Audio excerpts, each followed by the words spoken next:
হুজুর যে জেলে ছিলেন ওই জেলের যিনি সুপার তিনি আমার দুঃসম্পর্কের এক রিলেটিভ, আমার আত্মীয়।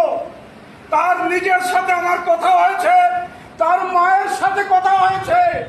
আমাকে তিনি নিজে বলেছেন যে হুজুরকে একটা কাগজ ধরায় দেওয়া হয়েছে, তাকে সই করে দেন, হুজুর অসুস্থ, হুজুরকে চিকিৎসার জন্য নিতে হবে।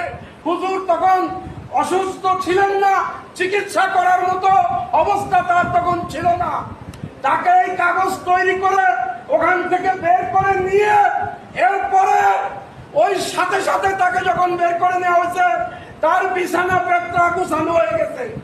এইটা গুছাইছে, গুছানোর পরে ওই ব্যক্তি তার মাকে বলেছে, তার মা আমাকে বলেছেন যে আমার ছেলে বালিশে মুখ গুজে টুকরে কেঁদেছেন বাইরে এসে, অর্থাৎ হুজুরকে বিদায়